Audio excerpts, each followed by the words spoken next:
In the last few videos, we looked at quorum sensing, the phenomenon by which bacteria use small molecules as communication signals to evaluate the concentration of bacteria in their environment and trigger the coordination of group behavior, such as the formation of biofilm or virulence, bioluminescence, and a variety of others.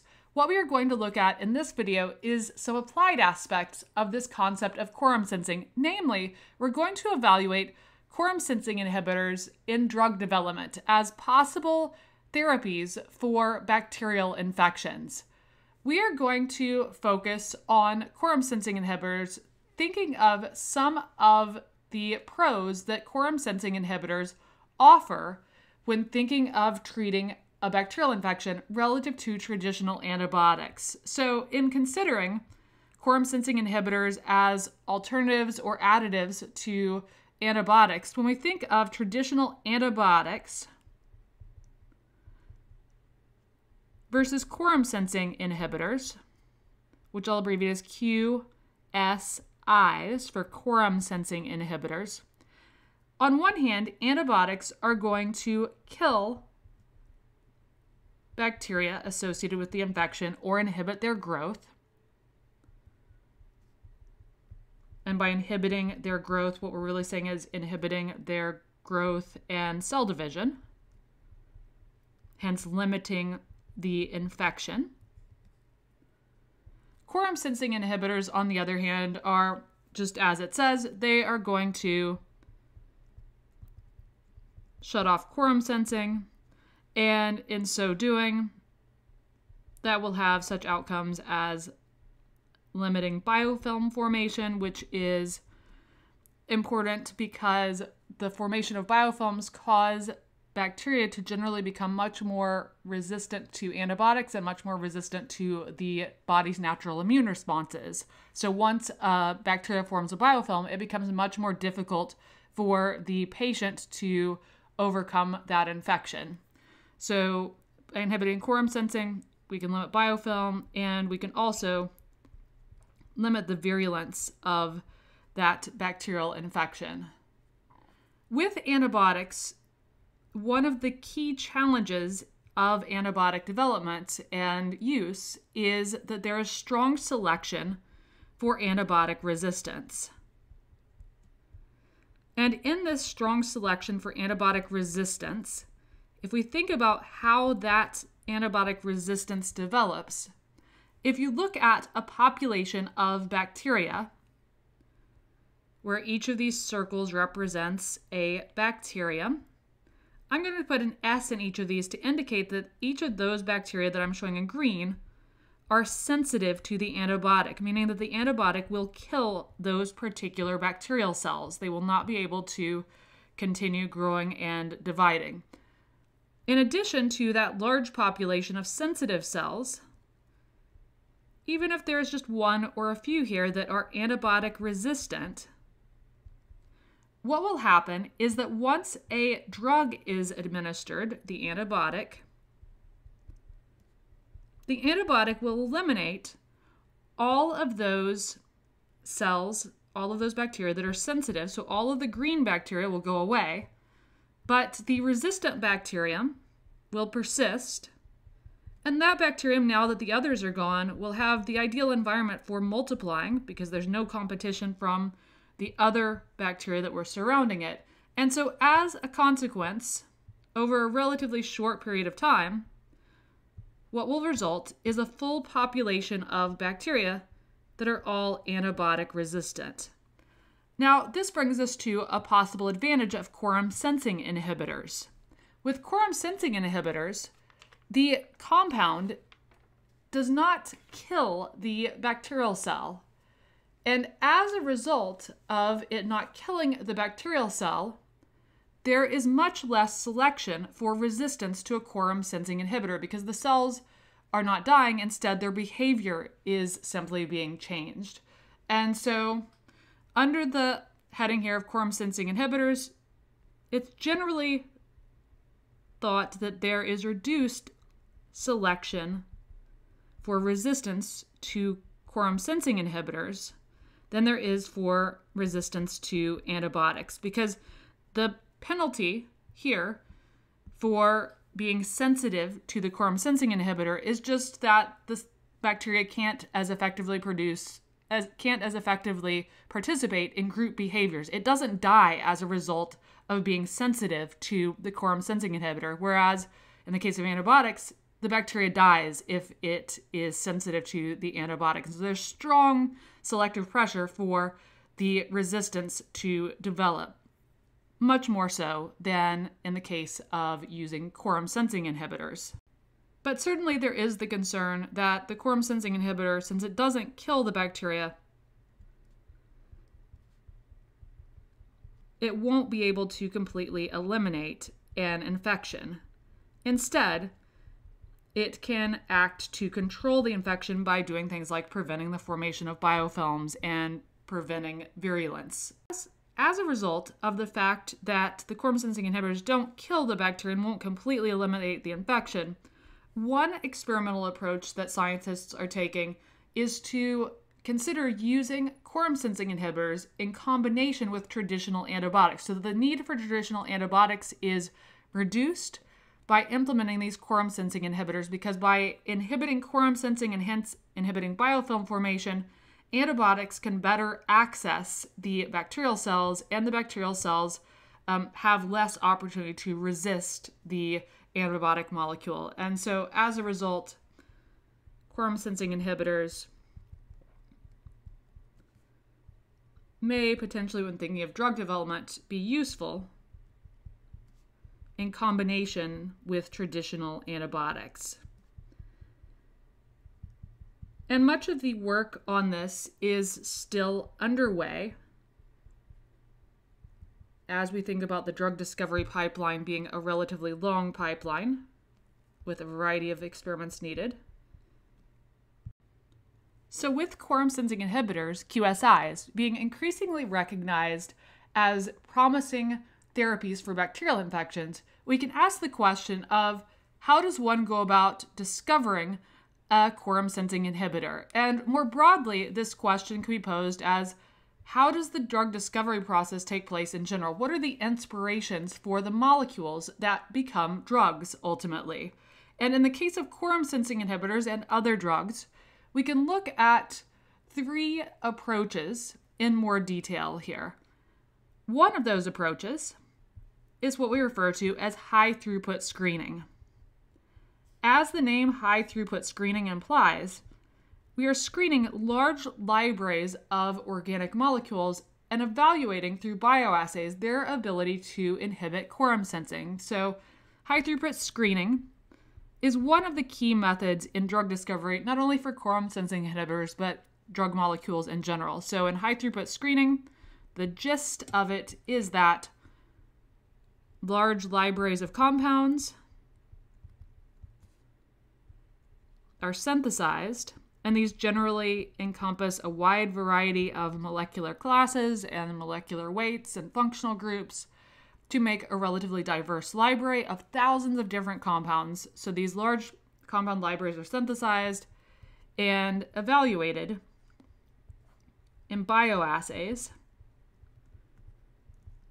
for the targeted effect. So in the case of quorum sensing inhibitors, what one would be looking at in evaluating targeted effects in these bioassays is one might be looking at the ability of the compound to inhibit biofilms, since biofilms are a quorum sensing mediated trait. And in this case, what one might do is set up a plate. Since we are screening large numbers of compounds, it would generally be a plate with a bunch of tiny wells, 96 wells or 384 wells, so a bunch of wells all the way across this plate. And in each well would be a tiny microscale experiment where bacteria would be growing to form a biofilm, and the treatments would be exposed to a small molecule in each well. So we'd have the molecule plus the bacteria in each well, and then through microscopy techniques or other imaging techniques, we would evaluate the amount of biofilm that is present in the treatment wells containing the small molecule being screened plus the bacteria compared to control wells that contain just the bacteria without the small molecule. And so in this regard, by using 384 well plates or 96 well plates, allowing 96 or 384 samples to be tested at a time, one could work through a relatively large library of compounds through this high throughput screening. It is, however, a relatively untargeted approach. And so, much like playing the lottery, you could think of the number of compounds being tested in that library as being like lottery tickets, where the more of those compounds that are tested, the more likely one is to discover a compound that has the desired biological effect of, in this case, for example, inhibiting biofilm formation, a quorum sensing mediated effect. Another way that this could be screened via bioassays is one could look at the inhibition of a specific quorum sensing enzyme. For example, one could look for compounds that inhibit LuxI. Remember that LuxI was the enzyme that catalyzes the formation of the acyl homoserine lactones.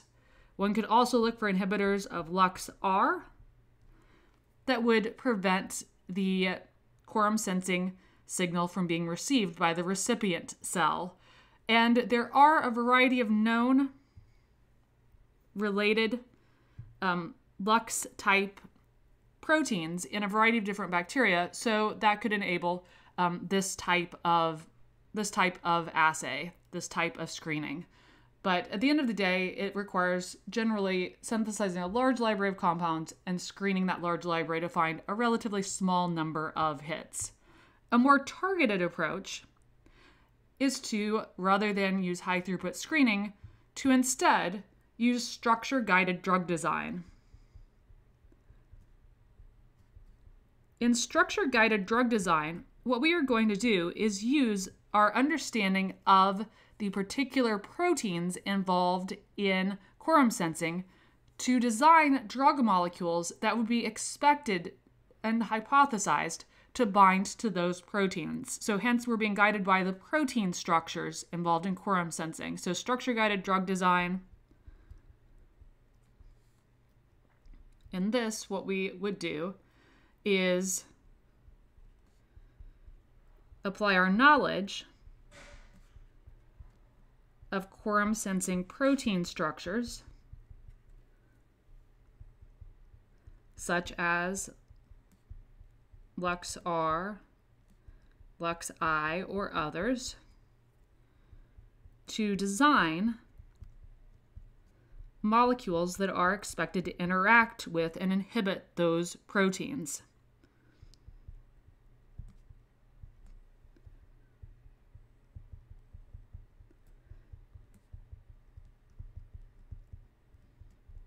And a common way that those proteins are inhibited is by the development of compounds that are expected to bind at the active site of these proteins. So, for example, designing compounds expected to bind at the active site of LuxI, the protein that catalyzes the synthesis of acyl homoserine lactones, to shut off the production of that autoinducer molecule and hence attenuate the ability of the bacteria to engage in quorum sensing.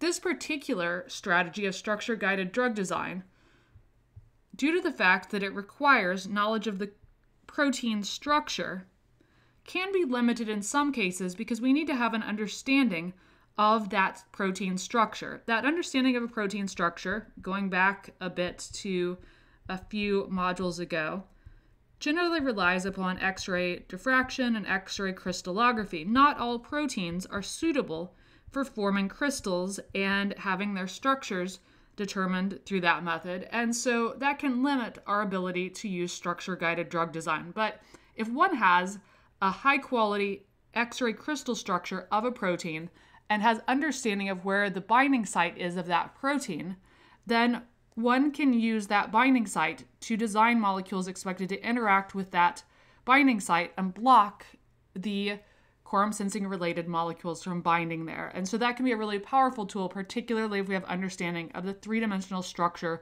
of what proteins we're trying to inhibit in quorum sensing. And so that has been one of the main practical reasons why scientists have been interested in understanding the proteins that are involved in quorum sensing, because by understanding those proteins, particularly at the structural level, we can design molecules that inhibit those proteins.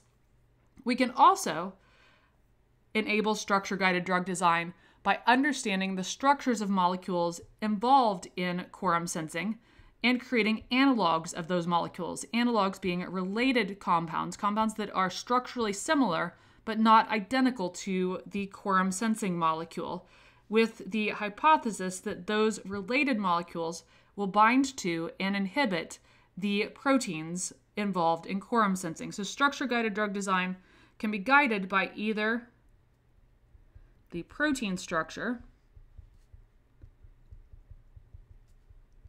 of proteins that are involved in quorum sensing and or knowledge about the structures of quorum sensing molecules, otherwise known as autoinducers.